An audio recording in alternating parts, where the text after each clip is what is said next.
Mr. Speaker, it's not often you will hear me give praise to the normally silent voices within the Liberal caucus. However, after reading the Hill's timepiece this morning by Albas, and I quote, "Massive majority of Liberal caucus wants the Prime Minister to drop federal COVID mandates." I wanted to sincerely thank those who spoke out against the Prime Minister's office in an effort to do the right thing. And it is the right thing, Mr. Speaker. I am certain that many Liberal MPs have also heard of the severe hardship the Prime Minister's spite over science, divisive politics on this has created among many of their constituents. We all have. Citizens unable to care for an ailing parent in another part of Canada. Grandparents unable to visit a new member of the family. Being unable to say goodbye to a loved one is cruel. We know this Prime Minister has in the past refused to listen to his caucus and worse, seldom consults with them. On this matter, let us be united. This is about the citizens we represent, and I commend those Liberal MPs who are putting those people ahead of the Prime Minister's divisive political agenda.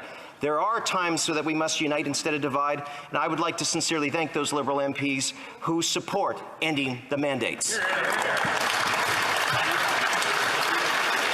Oral questions, question orale, the Honourable Opposition House Leader. Speaker, today's headline says it all, and I quote, "Massive majority of Liberal caucus wants the Prime Minister to drop federal COVID mandates." The report says that the Liberal member from the Yukon, a doctor and former medical officer of health, has given multiple presentations at Liberal caucus meetings on why the mandates need to be dropped. The member is a real doctor, not a spin doctor, but has the Prime Minister listened to him? Nope. Finally, the incoherence of a policy that is punishing and limiting the rights of Canadians is being realized by Liberal MPs. The Prime Minister won't listen to Canadians, but will he listen to his caucus?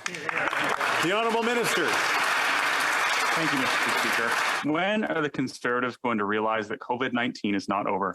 The Conservatives are just in denial about the reality of this pandemic.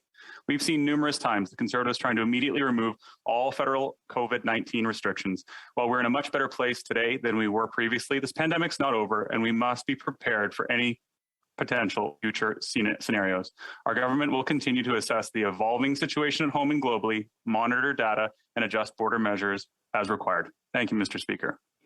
The Honourable House Leader for the Official Opposition. Well, it's becoming clear by the day that these mandates and restrictions have nothing to do with science or evidence-based decision-making. It's all about control. It's about the Prime Minister controlling Canadians from travelling to see their families, controlling businesses recovering from COVID, and controlling Liberal MPs by forcing them to be bit actors in his COVID theatre. Watch them when the cameras come on them, how quickly they put on their masks. There's no coherent reason for these mandates to continue other than control. Will the Prime Minister admit that he's lost the plot and that this is all about controlling Canadians? The Honourable Parliamentary Secretary. Thank you, Mr. Speaker. Vaccines remain an important tool in stopping the spread of COVID-19 and variants, but the Conservatives just can't seem to make up their mind about vaccinations. For example, the member from Yorkton Melville claims that the government has a secret agenda after refusing to get vaccinated, that there's some sort of conspiracy theory. Another Conservative, the member from Niagara West, wants to ban all mRNA vaccines. Those are the same ones that have saved millions of lives worldwide. This type of rhetoric is divisive, it's harmful, and all members of this House should stop trying to spread disinformation, Mr. Speaker. We all have an obligation to share good information and ensure that our constituents have what they need in order to go and get vaccinated. The Honourable